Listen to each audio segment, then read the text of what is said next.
Hello बच्चों, कैसे आप सब? उम्मीद करते हैं अच्छे होंगे। तो आज की क्लास में हम लोग पढ़ेंगे जैकपोर्ट द्वारा जारी मॉडल सेट 3 का सेक्शन ए और बी। और इससे पहले बच्चों मैं बता दूं कि मॉडल सेट 1 और 2 का जो है 4 वीडियो बना के इस चैनल पे लोड कर दिए हैं। अगर आप नहीं देखे हैं तो डिस्क्रिप्शन में लिंक होगा, आप वहां से जाके देख सकते हो। चलिए स्टार्ट करते हैं section A and B set 3 का। तो फर्स्ट क्वेश्चन है बच्चों, ये कॉम्बिनेशन से है कि कहता है कि NC9 इक्वल टू NC8, ठीक है। तो कहता है find the value of NC17 is what. यही क्वेश्चन है, यही निकालना है आपको। शर्त ये दिया हुआ, ठीक है, कि इफ़ ये दिया हुआ। तो चलिए कैसे निकालेंगे हम लोग। आप जानते हैं बच्चों, समझिएगा, NCA इक्वल टू NCB। तो इसका मतलब या तो A इक्वल टू B होता है और N equal to A plus B होता है, ठीक है। तो ये जो फार्मूला हम लोग जान रहे हैं कम्बिनेशन का, इसको अगर यहाँ पे पुट करते हैं तो N इक्वल टू क्या हो जाता है, 9 + 8 यानी 17, ठीक है। अगर ये फार्मूला याद नहीं है बच्चों तो दोनों साइड NCR का फार्मूला यूज़ कर सकते हैं, तो भी 17 ही आएगा, यानी n का वैल्यू 17 आ गया, ठीक है। आप जैसे भी चाहे निकाल सकते हैं। तो बच्चों देखो, कहता है NC17 का वैल्यू, तो n का वैल्यू 17 है, तो ये हो गया C17। इसका वैल्यू 1 होता है, क्यों? क्योंकि आप जानते हैं कि NCN का वैल्यू 1 होता है। ये कम्बिनेशन का फॉर्मूला भी है ना। और ऐसे भी अगर इसको फैक्टराइज कीजिएगा तो n factorial n minus n equal, तो ये मेरा n कैंसिल और n माइनस n 0, 1/0 क्या होता है, 1 ही होता है। तो ये भी तरीका ही है, तो फिर डायरेक्ट 1 हो गया आंसर, ठीक है। तो नेक्स्ट क्वेश्चन हम लोग 2 देखते हैं क्या कहता है बच्चों। 2 है कि find first 2 term of the sequence whose any term is an equal to -1 to the power n-1 into 5 to the power n+1। Question number 2 का सॉल्यूशन बना रहे हैं हम लोग बच्चों, ठीक है। कहता है since any term is -1 to the power n-1 और 5 टू द पावर n+1, तो फाइंड फर्स्ट 2 टर्म, है ना। फर्स्ट 2 टर्म निकालना है, तो put n equal to 1, therefore a1 equal to -1 to the power 1-1, इनके प्लेस पे 1 रखते जा रहे हैं बच्चों, 5 टू द पावर 1+1, तो -1 टू द पावर 0 और इधर हो गया 5 का होल स्क्वायर, है ना। -1 टू द पावर 0 1 हो गया, किसी भी नंबर पे पावर 1 होता है, 0 होता है तो 1 होता है, और ये 5 का स्क्वायर इंटू 25, तो ये हो गया 25। अब फिर जो है n इक्वल टू 2 पुट कर दीजिए, ठीक है। पुट n इक्वल टू 2, तो ये हो जाएगा a2 equal to -1 to the power 2-1, 5 to the power 2+1, और ये हो जाएगा -1 टू द पावर 1 और 5 टू द पावर क्यूब, ये क्या हो जाएगा, -1 हो जाएगा इंटू 5 पर पावर 3, ये हो गया 125 यानी -125, ठीक है बच्चों। ये हो गया दूसरा। तीसरा नंबर क्या कहता है कि if 2 lines L1 and L2 are perpendicular to each other and slope of L1 is 2, then find the value of slope of line 2। चलिए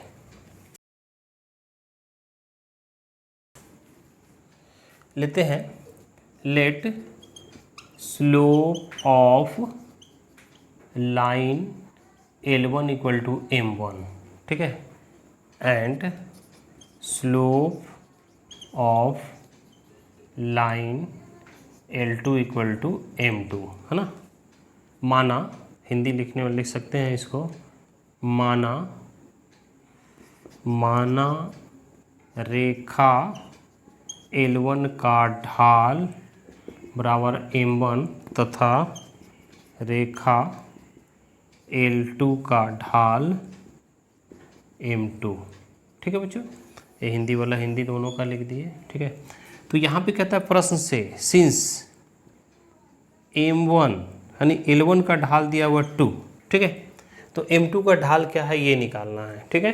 तो हम लोग ये क्वेश्चन कहता है बाय क्वेश्चन प्रश्न से L1 is perpendicular to L2, L1 L2 perpendicular है तो slope of L1 into slope of M2 equal to -1 होता है। दो रेखा तब परपेंडिकुलर होता है जब दोनों का ढाल का गुणनफल -1 के बराबर होता है। M1 का वैल्यू आपको दिया है 2 और M2 आपको पता नहीं है, M2 निकालना है। ये हो गया -1/2, यही मेरा आंसर हो गया स्लोप ऑफ L2। L2 का स्लोप क्या माने यहाँ पे, M2 माने। चलिए 4 नंबर क्वेश्चन क्या कहता है कि find the acute angle between the x axis and the line joining the point 3-1 और 4-3। चलिए अच्छी बात है। चलिए हम लोग देखते हैं 4 क्वेश्चन।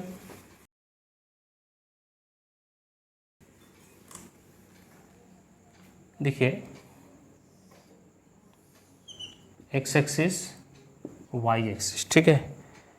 एक लाइन है जो कि यहाँ पर सपोज 1 2 3 4, नीचे भी ले लीजिए 1 2 3 4, ये ओरिजिन हो गया, ये एक्स डैश हो गया, इधर वाई डैश हो गया, है ना, और इधर तो पॉजिटिव ही होता है। तो इसमें कहता है पॉइंट क्या कहता है 3-1 3-1, तो 1 2 3 हो गया, ये 3 हो गया और -1 इधर हो गया, ठीक है। फिर कहता है 4-2, ये 4 हो गया और -2, है ना, 4-2 ये हो गया सपोज ये। तो ये जो लाइन है ये मेरा यही लाइन है, ठीक है, ये मेरा लाइन है जिसमें रेखा आप लिखे हैं 3-1 और इधर हो गया 4 -2, हाँ ठीक तो है, y कोऑर्डिनेट माइनस में, ये हो गया -1 -2, ठीक है।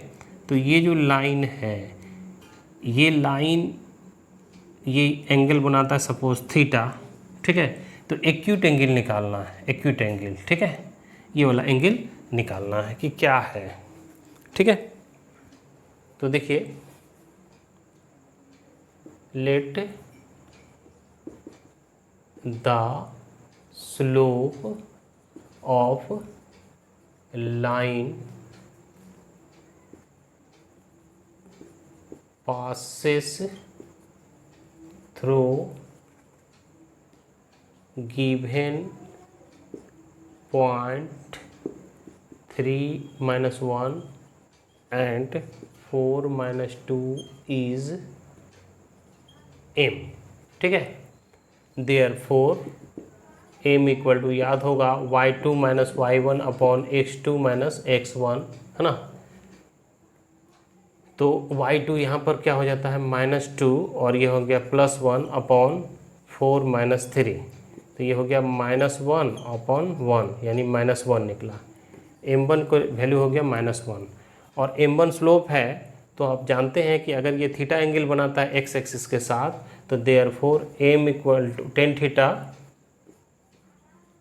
इक्वल टू m, और m का मान है -1, tan थीटा इक्वल टू -1, तो थीटा इक्वल टू कितना डिग्री सेटिस्फाइड करता है। इसको ऐसे भी रहने दीजिए, आप लिख सकते हैं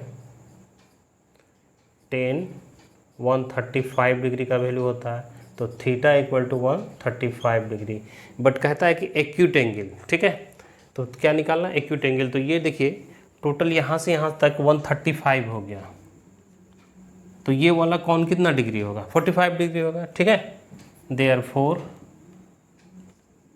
एक्यूट एंगल, न्यून कोण जिसको कहते हैं, तो ये हो गया 180 डिग्री माइनस 135 डिग्री, यानी 45 डिग्री इसका आंसर हो गया, ठीक है बच्चों। तो यही क्वेश्चन था, आंसर हो गया कितना, एक्यूट एंगल कितना हो गया 45 डिग्री, ठीक है। समझ गए क्वेश्चन क्या था। चलिए नेक्स्ट क्वेश्चन क्या है 5 नंबर, कि कहता है find the length of the latus rectum of the parabola y square equal to -16y। चलिए रब करते हैं इसको।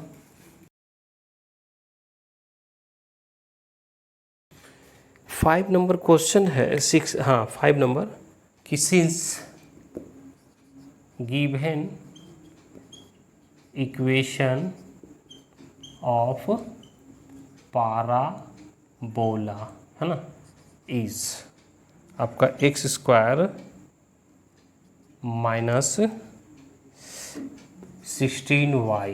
ठीक है, अब ये सवाल उठता है कि इसको हम क्या करते हैं, एक्स स्क्वायर इक्वल टू करते हैं -4 इंटू 4 y। ठीक है, इसको इक्वेशन फर्स्ट डाल देते हैं। ठीक है, 4 4 जा 16 हो गया। ठीक है, अब जो इक्वेशन होगा बच्चों, तो इसको लिखते हैं कंपेयरिंग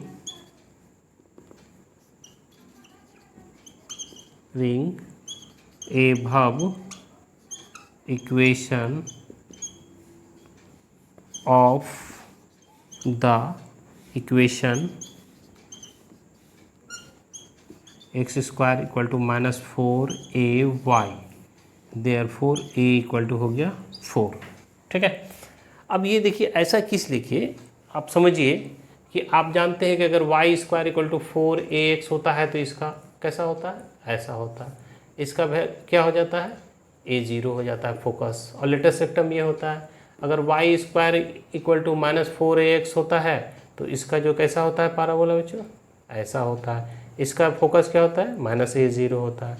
अगर x square equal to 4ay होता है तो इसका कैसा होता है पाराबोला, ऐसा होता है। इसका फोकस क्या होता है, 0a होता है। और अगर y square x square equal to -4ay है तो इसका जो पाराबोला होता है ऐसा होता है, और इसका फोकस क्या होता है, 0 - a। ठीक है, तो इसको देखते हुए अगर हम बनाते हैं तो अगर कंपेयर किए तो ए का वैल्यू निकल गया। अब लेटस रेक्टम क्या होता है ये चीज़ जानना है। ठीक है, तो आपका जो परवलय है वो परवलय कैसा बन रहा है, जो दिया हुआ है ये परवलय ऐसा बन रहा है बच्चों, x axis y x dash और ये वाई डैश। तो आपका जो परवलय है वो ऐसा है। ठीक है, तो इसका फोकस क्या हो जाएगा, 0 - a हो जाएगा। ठीक है, और लेटेस्ट सेक्टम क्या होता है, तो आपका निकालना क्या है, length of latus rectum, therefore length of latus rectum यानी हो गया नाभि लंब की लंबाई, ये होता है बच्चों 4a। ठीक है, और a के वैल्यू निकला कितना, 4, तो ये हो गया 16। यही मेरा आंसर हो गया। इसका नाभि 2 मार्क्स का है। ठीक है, अब यहाँ पर देखिए 6 नंबर क्या कहता है, एक्स वाई जेड तल और वाई जेड तल से बिंदु 2 3 4 की लंबवत दूरी ज्ञात कीजिए। ठीक है, चलिए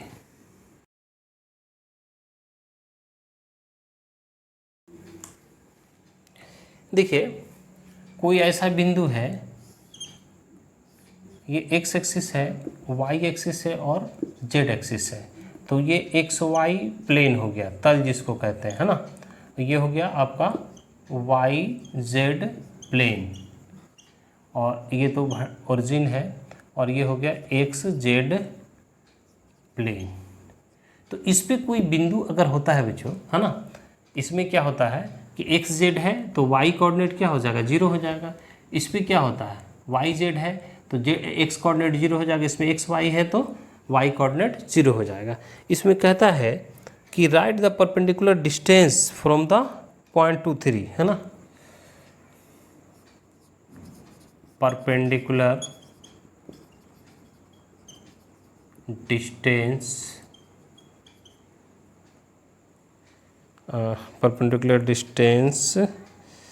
of point 2 3 4 from xy plane, है ना। ठीक है, तो ये हो गया, इसका हिंदी लिखना चाहते हैं, एक्स वाई तल से बिंदु 2 3 4 का लंबवत दूरी, है ना। ये हो जाता है, जब ये दूरी लेंगे, हिंदी में भी लिख दें इंग्लिश में, ये होता है कोऑर्डिनेट ऑफ जेड, यानी आंसर हो जाएगा 4। क्यों? क्योंकि एक्स वाई तल में जेड एब्सेंट है, तो जो चीज़ नहीं है, ये ट्रिक है बच्चों कि इसका अगर डिस्टेंस प्राप्त करना है किसी भी पॉइंट से, तो उसका जो जेड कोऑर्डिनेट होगा वही हो जाएगा। अब ये हो गया एक, रब कर लेते हैं दूसरा। फिर कहता है कि वाई जेड प्लेन से दूसरा क्या क्या कह रहा है आपका, वाई जेड तल। वाई जेड तल कहाँ है? यहाँ पे है, उस पॉइंट से वाई जेड तल पे, चलिए इसको रब कर लेते हैं। तो वही चीज़ लिखना है, परपेंडिकुलर डिस्टेंस, है ना, ऑफ पॉइंट, ठीक है, ऑफ 1 2 3 4 फ्रॉम, कौन सा तल था? वाई जेड प्लेन, है ना। हिंदी ऐसा ही लिख लेते हैं, वाई जेड तल से बिंदु 2 3 4 की दूरी, या का लंबवत दूरी लिख सकते हैं, का लंबवत दूरी, है ना। हिंदी लिखेंगे बराबर, ये हो जाएगा, इसमें ऑप्शन क्या है? Coordinate of x. इसमें एक्स का नियामक जो है वही होगा। एक्स का नियामक कितना है बच्चों? 2। तो आंसर हो गया 2 4 2 आंसर हो गया, ठीक है। चलिए अब देखिए 7 नंबर क्या कहता है। 7 नंबर क्वेश्चन, इसको रब कर लेते हैं बच्चों। 7 नंबर कहता है कि a coin is tossed and die is thrown, right the sample space of this experiment. ठीक है, कहता है ए कॉइन इज टॉस, और एक डाई जो है दोनों टॉस करता है, तो लेट सैंपल स्पेस, है ना, प्रतिदर्श समष्टि, ठीक है, इज एस, है ना। तो यहाँ पर देखिए, तो एस बराबर क्या हो जाएगा? एक देखिए सिक्का में क्या होता है? हेड होता है या टेल होता है, और उसके बाद कहता है दूसरा क्या कहता है? एक सिक्का को उछाला जाता है और एक पासा को उछाला जाता है। पासा में 6 अंक होता है, 1 2 3 4 5, 1 2 3 4 5 6। तो जब इसका सैंपल स्पेस लेना होगा, ये जो इवेंट घटता है, या तो हेड आएगा या फिर 1 आएगा, ठीक है, फिर हेड आएगा, 2 आएगा, फिर हेड आएगा, 3 आएगा, फिर हेड आएगा, 4 आएगा, फिर हेड आएगा, 5 आएगा, फिर हेड आएगा, 6 आएगा, फिर टेल आएगा, 1 आएगा, टेल आएगा, 2 आएगा, टेल आएगा, 3 आएगा, ठीक है, टेल आएगा, 4 आएगा, ठीक है, उसके बाद टेल आएगा तो 5 आएगा, टेल आएगा तो 6 आएगा। ये टोटल 12 इवेंट हो गया, 1 2 3 4 5 6 7 8 9 10 11 12, यानी ये हो गया सिंपल स्पेस। 2 मार्क्स का है, चलिए लिख दिए। उसके बाद आइए हम लोग देखते हैं 8 नंबर क्वेश्चन ग्रुप बी का। तो ये कंप्लीट हो गया बच्चों, group A section A complete हो गया। तो बच्चों उम्मीद है कि आपको समझ में आया होगा, और अगर समझ में आता है तो वीडियो को लाइक कीजिए, शेयर कीजिए अपने दोस्तों के बीच, और इस चैनल पर नए आए तो चैनल को सब्सक्राइब जरूर कीजिएगा। फिर हम लोग स्टार्ट करते हैं सेक्शन। क्या कहता है ग्रुप बी, सेक्शन बी का फर्स्ट क्वेश्चन है नंबर 8, है ना। 8 कहता है कि in how many of the distinct permutation of the letter is Mississippi. चलिए, मिसिसिपी आपका जगह छोड़ना होगा, मिस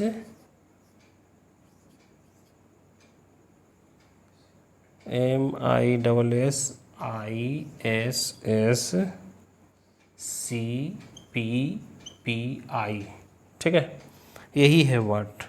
इस वर्ड को लेके जिसका कोई शब्द नहीं हो, उसमें कहता है कि अगर 4S एक साथ नहीं आता है तो को उस क्रमचय की संख्या क्या होगा, उस परम्यूटेशन की संख्या क्या होगा। ठीक है, तो यहाँ पे देखो लिख सकते हैं टोटल नंबर ऑफ लेटर, ठीक है, ऑफ वर्ड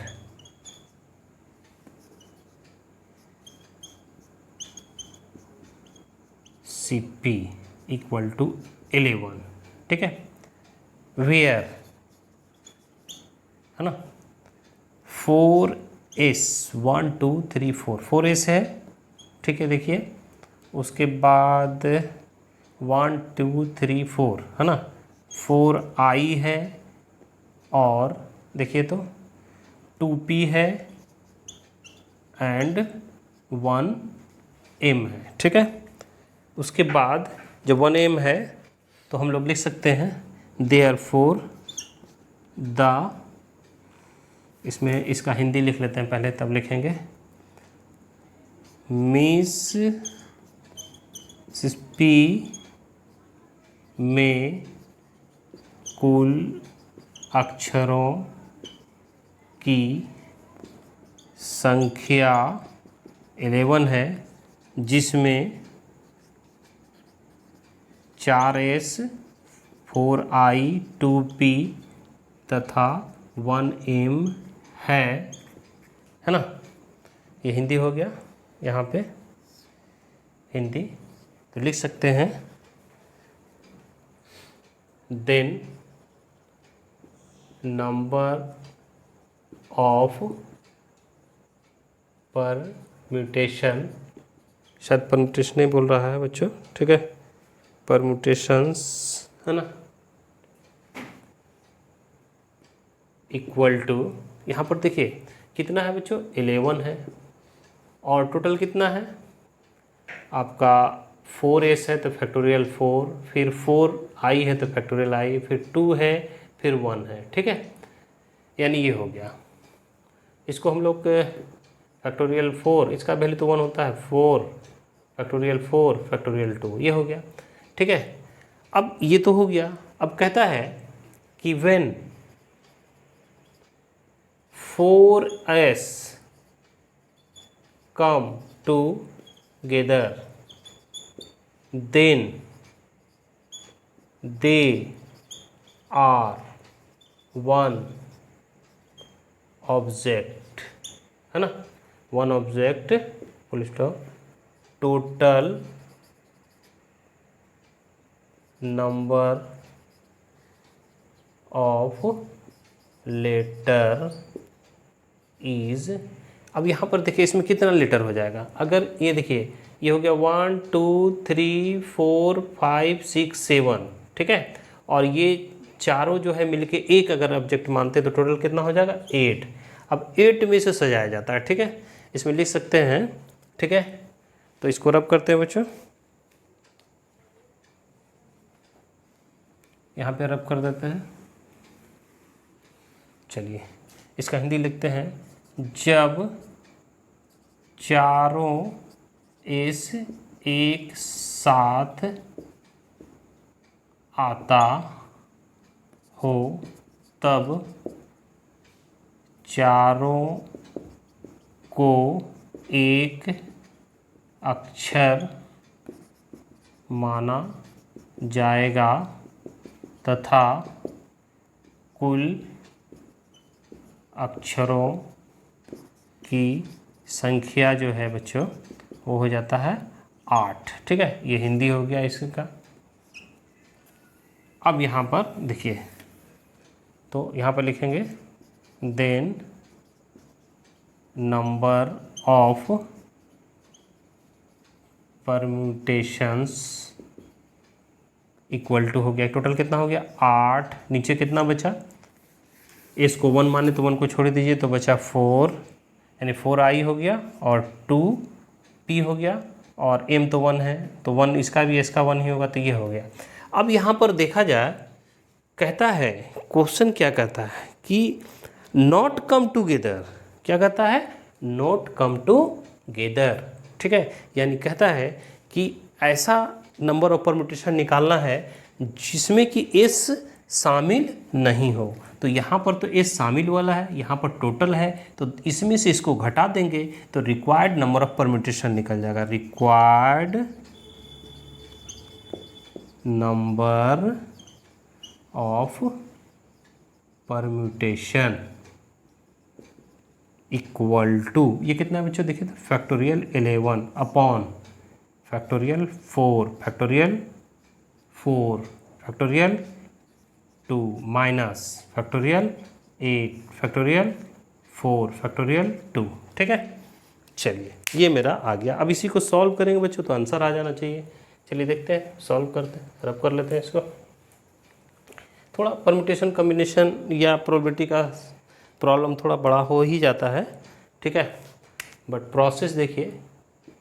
अब इसको आगे बढ़ते हैं तो 11 को लिख सकते हैं 11 into 10 into 9 into factorial 8 upon, ठीक है, लिख सकते हैं 4 into 3 into 2 is to 1 into factorial 4 है ये है, इंटू फैक्टोरियल 2 भी है, माइनस यहाँ देखिए क्या है फैक्टोरियल 8 अपॉन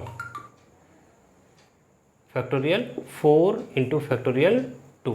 तो इसमें से देखिए फैक्टोरियल 8 कॉमन, ये हो गया फैक्टोरियल 4 फैक्टोरियल 2 कॉमन, यहाँ बचा कितना 11 इंटू 10 इंटू 9 अपॉन 4 3 2 है ना, इस टू 1 माइनस यहाँ बचा 1।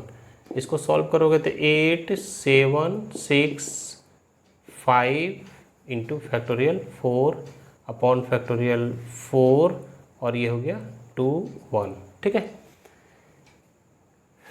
तो देखिए यहाँ पे ये फैक्टोरियल 4 ख़त्म ब्रैकेट के अंदर, यहाँ पर देखिए 3 3 जा 9, ठीक है, 3 से इसको काटेंगे तो 3 3 जा 9 और ये हो जाएगा 5, ठीक है। तो ये कितना हो जाता है देखिए तो 5 3 जा 15 15 11 जा 165, नीचे बचा 4, इधर -1, यहाँ देखिए 2 है तो 2 से अगर आप 3 को कैंसिल कीजिएगा 2 है ना, तो कितना होता है आपका, यहाँ पर 4 ले लीजिए 4 तो 30 और 28, ये देखिए 30 28 0 0 6 0 4 8 4 0, यानी ये मेरा हो जाएगा फाइनल 840। ये हो गया 165 माइनस 1 अपॉन 4, इससे कटा दीजिए तो ये हो गया 210, इधर हो गया इंटू 161। इसको जब मल्टीप्लाई करेंगे तो कितना होता है देखिए, ये आपका हो जाता है 333810, ये मेरा आंसर हो जाता है बच्चों, मल्टीप्लाई करके देख लीजिएगा। ठीक है, ये प्रोसेस है। चलिए उसके बाद कौन सा क्वेश्चन आता है 9 नंबर, अब करते हैं इसको। नंबर क्वेश्चन कहता है बच्चों कि यदि if arithmetic mean geometric mean of two positive number a and b and are 10 and 8 respectively find the number. यदि दो धनात्मक संख्या a और b के बीच का समांतर मध्य और गुणोत्तर मध्य 10 है तो देखिए सिंस अर्थमेटिक मीन्स जो होता है दो नंबर के बीच है ना, यहाँ पर लिख सकते हैं सिंस या given arithmetic means between a and b equal to a plus b upon 2। ठीक है, तो अर्थमेटिक मीन दिया हुआ है आपका, कितना दिया हुआ है 10 equal to a plus b upon 2, तो ये हो गया 20 equal to a plus b, तो ये हो गया a plus b equal to 20 number 1। And geometric means between a and b बराबर कितना दिया हुआ है 8 दिया हुआ है, तो ज्योमेट्रिक मीन a और b के बीच होता है under root A B equal to 8 हो गया। ठीक है, ए बी इक्वल टू 8 हो गया, तो देयरफॉर ये हो गया A B equal to 64 square किया तो ये हो गया नंबर 2। सॉल्विंग 1 एंड 2, 1 और 2 को सॉल्व करते हैं बच्चों। तो यहाँ पे देखिए ए है, ठीक है, ए रखते हैं तो बी का वैल्यू कितना हो जाएगा 20 माइनस ए, ठीक है। ए का वैल्यू इधर लाएंगे तो ए का वैल्यू अगर फाइंड करना है तो क्या लिखेंगे 20 माइनस ए और इधर हो गया 64, ये हो गया 20 minus A square equal to 64 और ये मेरा हो जाता है ए स्क्वायर, इधर आए पॉजिटिव माइनस 20 और इधर हो गया प्लस 64 इक्वल टू 0। इसको फैक्टराइज कर लीजिए बच्चों, ठीक है। फैक्टराइज अगर करते हैं हम लोग तो कितना होता है देखिए, फैक्टराइज कर लीजिए तो a square minus 4a minus 16a plus, तो देखिए ये 20 हो जाएगा। अब यहाँ पे रब करते हैं बच्चों, ठीक है। चलिए रब करने के बाद क्या आता है तो यहाँ देखो ये मेरा होता है a कॉमन तो a माइनस 4, उसके बाद 16 कॉमन तो a minus 4 equal to 0, a minus 4 common लीजिएगा तो ये होगा a माइनस 16 इक्वल टू 0, तो a माइनस 4 इक्वल टू 0 और a minus 16 equal to 0, therefore a equal to 4 और a इक्वल टू 16, 2 नंबर आया, ठीक है। तो when a equal to 4 then equation 2 ले लेते b equal to 20 minus a 20 minus 4 तो b इक्वल टू 16 हो जाएगा। When a equal to 16 then b equal to 20 minus a यानी कि 20 माइनस 16 तो b का वैल्यू हो जाएगा 4, यानी जब a का वैल्यू 4 होगा तो b हो जाएगा 16 और जब a 16 होगा तो b होगा 4। इस तरह 2 नंबर निकला, ठीक है बच्चों। चलिए उसके बाद क्या क्वेश्चन कहता है 11 नंबर, कहता है find the equation of line perpendicular to the line x minus 2y plus 3 equal to 0 passing through the point 1 minus 2, है ना। चलिए रब कर लेते हैं इसको। तो बच्चों हम लोग को देखना है क्वेश्चन नंबर 10। क्वेश्चन नंबर 10 क्या कहता है कि find the equation of the right bisector of the line segment joining the point 3 4 and minus 1 2। कहता है बिंदु 3 4 और माइनस 1 और 2 से को मिलाने वाले रेखाखंड के लंब समद्विभाजक रेखा का समीकरण ज्ञात कीजिए, ठीक है। तो देखिए बच्चों ये है मेरा एक रेखा है, ठीक है, जो कि ज्वाइन होता है -1, सॉरी किससे ज्वाइन कर रहा है -1 2 और 3 4, इसे लिख देते हैं 3 4 -1 2, ठीक है। ये ए बी है, सपोज यहाँ पॉइंट है ए बी, इस पर पी क्यू कोई लंब समद्विभाजक है, ठीक है। तो ये जो क्यू है क्यू क्या होगा, ठीक है। तो इस पे हम लोग देखते हैं क्या कहता है कि माना दिया गया, सॉरी लेट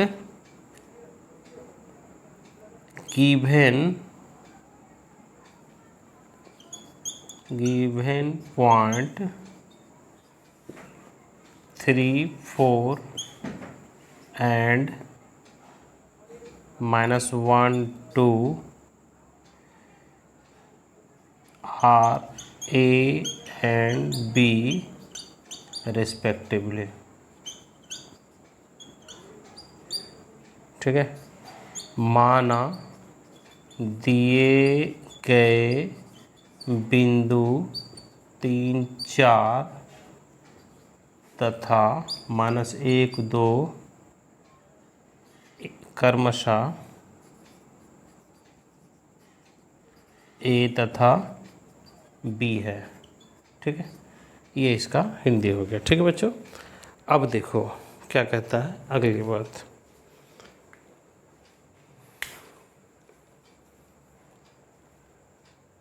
तो यहाँ देखो let P Q be P Q be the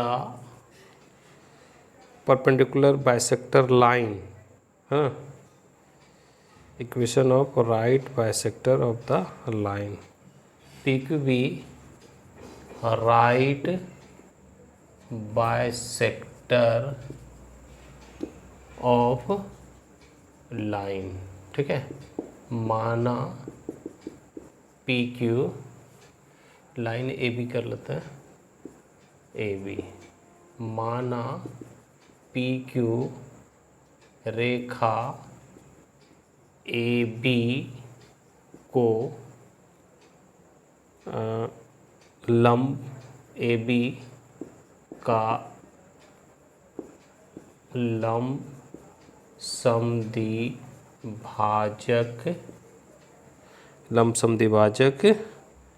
रेखा है, और इसी का समीकरण निकालना है बच्चों पी क्यू का, ठीक है। तो देखिए कोऑर्डिनेट ऑफ क्यू, ठीक है, कोऑर्डिनेट ऑफ क्यू निकालते हैं। तो क्यू जो कोऑर्डिनेट ऑफ क्यू, चूँकि इसको बराबर दूरी पे काटता है तो क्या हो जाएगा, देखिए तो 3 - 1/2 x2 + x1/2 और y2 + y1 या y1 + y2/2, तो ये हो गया 2/2, ये हो गया 6/2, तो ये हो गया 1/3, यानी ये मेरा जो Q है ये निकल गया 1/3, ठीक है। अब देखो स्लोप ऑफ ए बी निकालना है, स्लोप ऑफ ए बी, रेखा ए बी का ढाल, फॉर्मूला होता है y2 - y1/x2 - x1, ठीक है। तो देखिए तो क्या निकलेगा, इक्वल टू y2 मेरा कितना होता है 2 -4 अपॉन -1 -3, तो ये हो गया -2 अपॉन -4, यानी आपका हो जाएगा 1/2, ठीक है। 2, ये हो गया 2 -4 और -1 -3, तो -4 1/2 हो गया, ठीक है। उसके बाद देखो अब यहाँ पर चूँकि P Q perpendicular A B है, देखिए दिख रहा है ये जो पी क्यू था ये ए बी का परपेंडिकुलर है, ठीक है। इसको रब करते हैं बच्चों, ठीक है। तो ए बी का perpendicular, therefore slope of P Q into slope of A B equal to -1, यानी रेखा पी क्यू का ढाल तथा रेखा ए बी का ढाल बराबर -1। रेखा पी क्यू का ढाल कितना है, पी क्यू का ढाल तो अवेलेबल नहीं है, चलिए स्लोप ऑफ पी क्यू इसका निकला इंटू 1/2 बराबर -1, तो स्लोप ऑफ पी क्यू बराबर हो गया -2, ठीक है। अब जो है कहता है देन, या लिख सकते हैं इक्वेशन ऑफ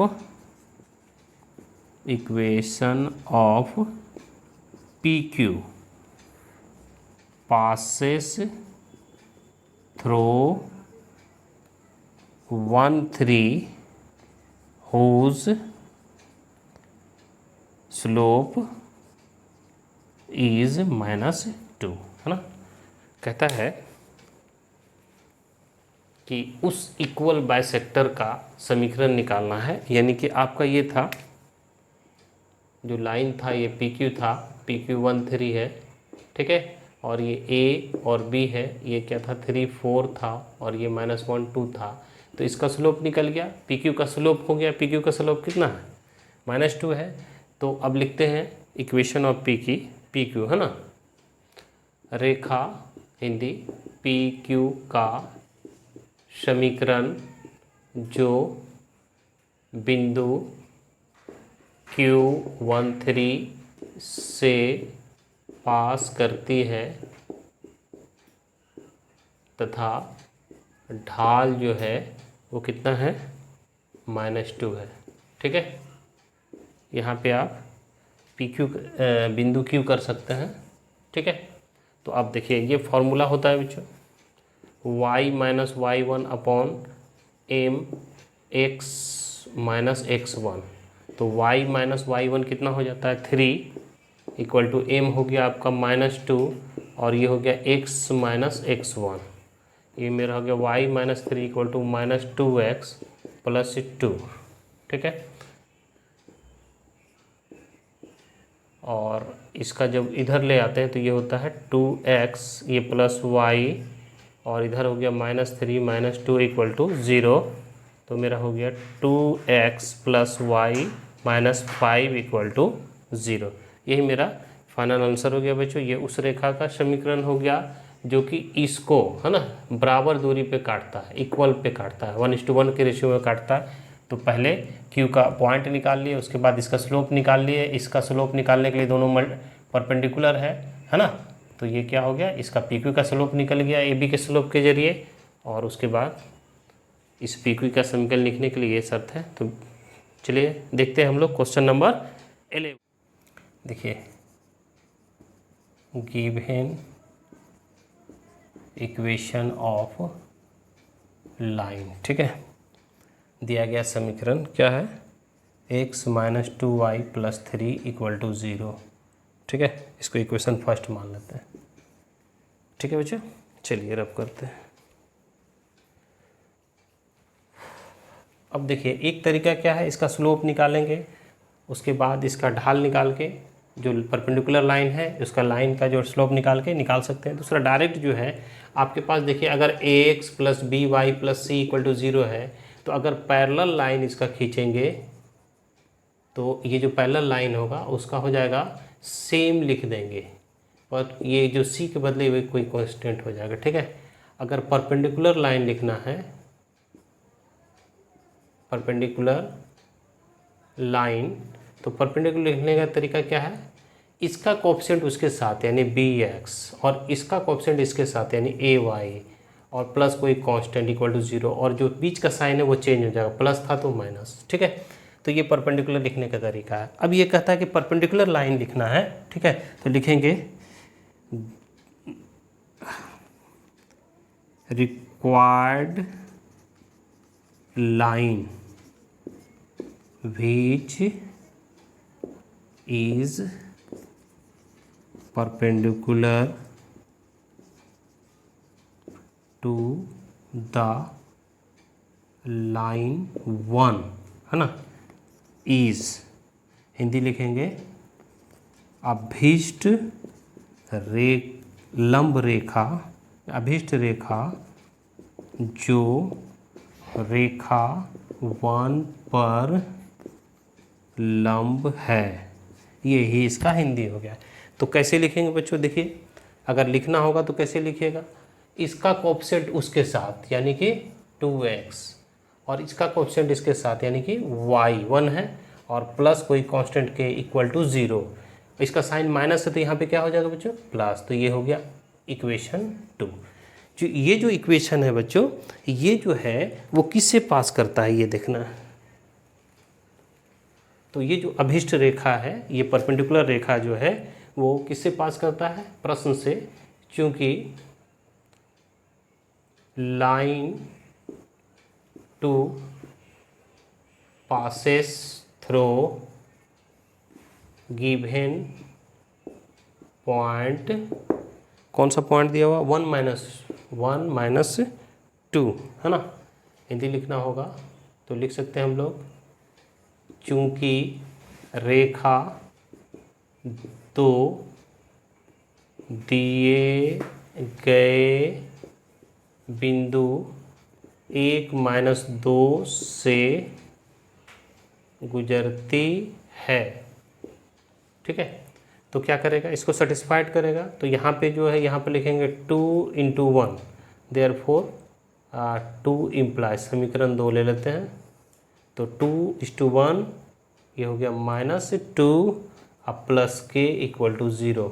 तो ये मेरा कितना हो गया, 2 - 2 प्लस के इक्वल टू 0। तो ये तो 0 हो गया, है ना, 0 प्लस के इक्वल टू 0 यानी के इक्वल टू 0 निकल गया।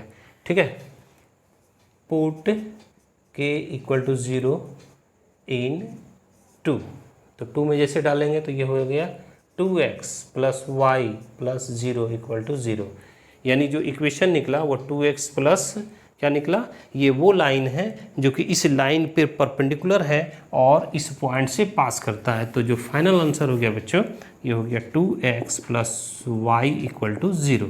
ठीक है, चलिए नेक्स्ट क्वेश्चन क्या कहता है।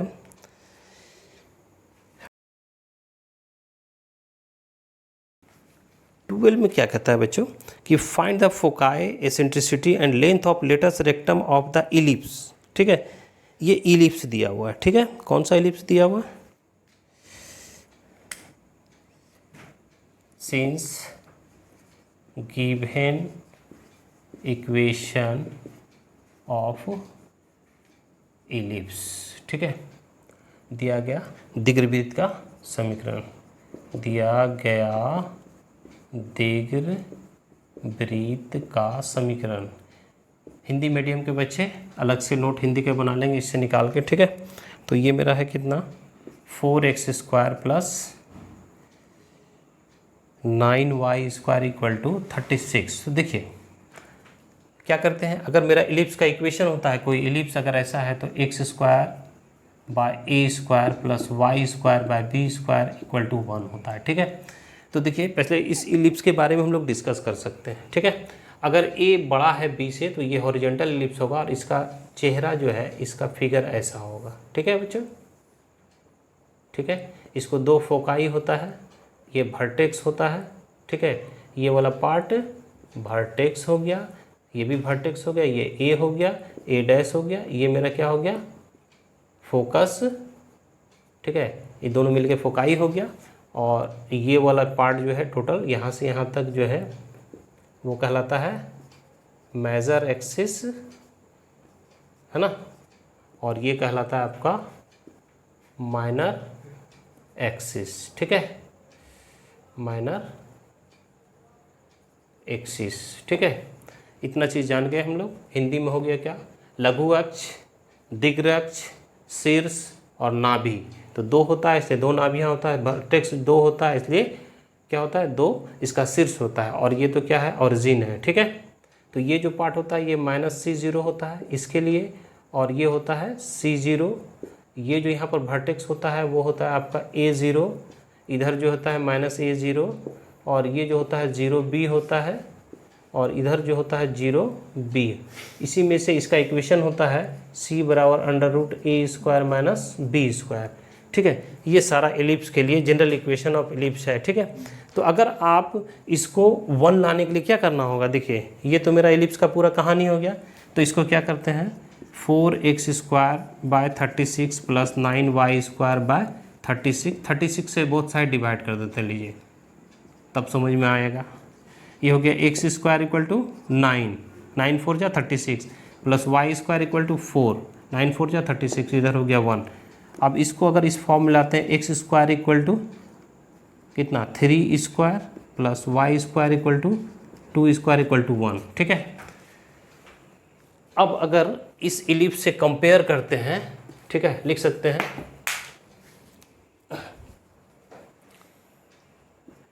Comparing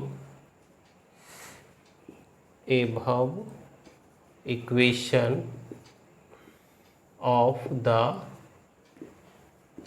equation x² upon a² plus y² upon b² equal to 1। अब ये सवाल उठता है कि सर ये बताइए आपने हॉरिजॉन्टल इलिप्स क्यों बनाया, कि मेजर एक्सिस एक्स एक्सिस पे, इसलिए कि इसके लिए शर्त है कि a ग्रेटर होना चाहिए। तो यहाँ पर देखिए 3 2 से ग्रेटर है। ठीक है, तो चलिए इसको रब कर लेते हैं, सारा चीज़ की जानकारी। और एक चीज़ और होता है बच्चों, डायरेक्ट्रिक्स, है ना, यहाँ से सेंटर से जो इसका ये करते खींचते हैं यहाँ से यहाँ तक, ये होता है डायरेक्ट्रिक्स, ये वाला लाइन। ठीक है, तो चलिए यहाँ पे तो डायरेक्ट्रिक्स है नहीं, रब कर लेते हैं इसको। तो जब कंपेयर करोगे इस स्टैंडर्ड इक्वेशन से तो ए का वैल्यू क्या हो गया, ए का वैल्यू हो गया आपका 3 और बी का वैल्यू हो गया आपका 2। ए बी निकल गया तो पहला फोकाई निकालना है। तो c इक्वल टू क्या होता है, √A² - B²। ठीक है, तो ये लिखेंगे 3 का होल स्क्वायर माइनस 2 का होल स्क्वायर, तो ये मेरा हो गया 9 - 4 यानी √5। ठीक है, ये आप जान गए। अब यहाँ पर लिखिए, पहला जो बोलता है वो फोकाई बोलता है। फोकाई होता है प्लस माइनस C0, यानी कि आप लिखोगे प्लस माइनस √50। उसके बाद क्या कहता है, फोकाई के बाद उत्केंद्रता, एसेंट्रिसिटी, है ना, इसका नाभियाँ होता है बच्चों, और उत्केंद्रता यानी एसेंट्रिसिटी। तो एसेंट्रिसिटी जो है, इसको E से डिनोट करते हैं, इसको लिखते हैं C/A, ठीक है। तो C आपका है √5/A। उसके बाद क्या बनता है, लेंथ ऑफ लेटस रेक्टम। चलिए इधर रब करते हैं।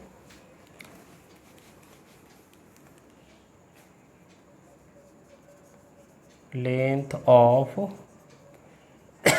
लेटस रेक्टम, सॉरी, ये है 2B²/A। 2B का वैल्यू कितना है, 2 है, तो 2 का होल स्क्वायर 3, तो कितना हो जाएगा देखिए, तो 2 2 या 4, 4 2 या 8/3, ये भी निकल गया, ठीक है। उसके बाद 13 क्या कहता है, इसको रब करते हैं बच्चों, ठीक है। Length of are the point ABC। चलिए ये कोई पॉइंट है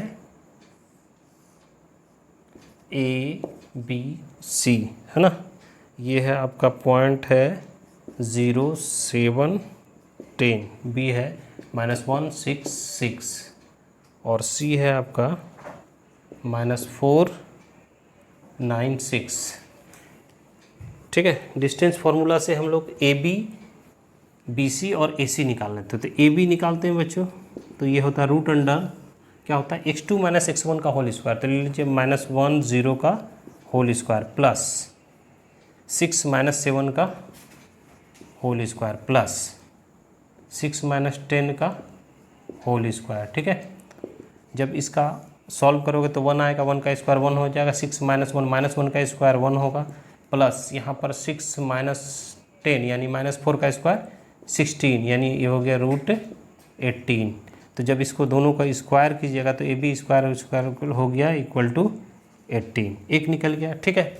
फिर आप निकालो BC, है ना, BC = हो गया अंडर रूट, उसी तरह x2 - x1, है ना, 4 -4 + 1 का होल स्क्वायर, ठीक है, प्लस 9 - 6 का होल स्क्वायर, 9 - 6 का होल स्क्वायर प्लस 6 - 6 का होल स्क्वायर। ये कितना होता है बच्चों, -3 का स्क्वायर 9 प्लस यहाँ पर भी 3 का स्क्वायर 9, 6 - 6 0, यानी ये भी हो गया अंडर रूट 18। तो BC का स्क्वायर जब करोगे तो ये निकलेगा 18। फिर आप AB निकल गया, BC निकल गया, AC निकालिए। AC = फॉर्मूला जान रहे हैं कि नहीं बच्चों, क्या होता है फॉर्मूला, अगर ये डिस्टेंस है x1 y1 z1 और x2 y2 z2, अगर ये AB पॉइंट है तो AB = होता है रूट अंडर x2 - x1 का whole square plus y1 - y2 - y1 का whole square plus z2 - z1 का होल स्क्वायर। यही दूरी फार्मूला होता है, इसी फार्मूला से हम सबका डिस्टेंस निकाल रहे हैं बच्चों, ठीक है। इसी इक्वल टू क्या होता है देखिए, तो -4 - 0 का होल स्क्वायर प्लस 9 - 7 का होल स्क्वायर प्लस 6 - 10 का होल स्क्वायर। तो यहाँ पर हो जाता है 16, ठीक है। यहाँ पर 2 का 4 प्लस यहाँ पे 16, तो कितना हो जाता है टोटल 36, है ना, √36, ठीक है। AC = √36। तो AC का जब स्क्वायर लोगे बच्चों तो ये हो जाएगा 36। देयरफॉर ये क्लियर है कि AB square plus BC square = AC square हो गया। Therefore triangle ABC BA right angle triangle, यानी ये हो गया एक समकोण त्रिभुज है। ABC क्या है, एक समकोण त्रिभुज है, यही दिखाना था बच्चों, ठीक है। चलिए लास्ट क्वेश्चन है, ठीक है। लास्ट क्वेश्चन है आपका कि a coin is toss twice that the probability that at least one tail occur. चलिए इसको लिख सकते हैं, पहले कुछ मान लीजिए, let S be sample space and A be event getting at least one, क्या है, एट लीस्ट वन टेल है ना। तो ये कहता है सिक्का को 2 बजे प्राप्त पट प्राप्त होने की प्रक्रिया। चलिए हिंदी लिखना है तो लिख सकते हैं, माना एस प्रतिदर्श समष्टि है तथा ए पट आने की घटना है। ठीक है, तो ये बताइए एस इक्वल टू, देखिए अगर 2 सिक्का है एच टी और एच टी, तो इससे जो इवेंट होगा कितना होगा बच्चों, देखिए तो या तो दोनों में हेड आएगा, या फर्स्ट में हेड आएगा सेकंड में टेल आएगा, या फर्स्ट में टेल सेकंड में हेड आएगा, या दोनों पे टेल आ सकता है। तो ये नंबर ऑफ इवेंट कितना हो गया, 4 हो गया। ठीक है, अब event getting at least A equal to, आप माने क्या, एट लीस्ट वन टेल, है ना, कम से कम एक पट हो। ठीक है, तो देखिए number of A equal to, ठीक है, पहले ए इक्वल टू ले, एक क्या आएगा, कम से कम एक। तो यहाँ पर देखिए एक टेल है तो हेड टेल हो गया, फिर एक टेल है हेड टेल हो गया, या अधिक से अधिक कितना, 2 टेल आ सकता है। तो एन ए कितना है, ये हो गया कितना आपका 3, तो पी ए कितना हो गया, रिक्वायर्ड प्रोबेबिलिटी कितना हो गया, P A equal to number of A upon number of S, तो ये हो गया 3/4, ये मेरा आंसर हो गया। ठीक है बच्चों, तो इस तरह हम लोग सेक्शन ए और सेक्शन बी का हल बहुत इजी मेथड से कर लिए हैं। उम्मीद है आपको समझ में आया होगा, और अगर समझ में आता है तो वीडियो को लाइक कीजिए, शेयर कीजिए अपने दोस्तों के बीच, और अगर इस चैनल पर नया है तो चैनल को सब्सक्राइब जरूर कीजिएगा। मिलते हैं अगले वीडियो में सेक्शन सी के साथ।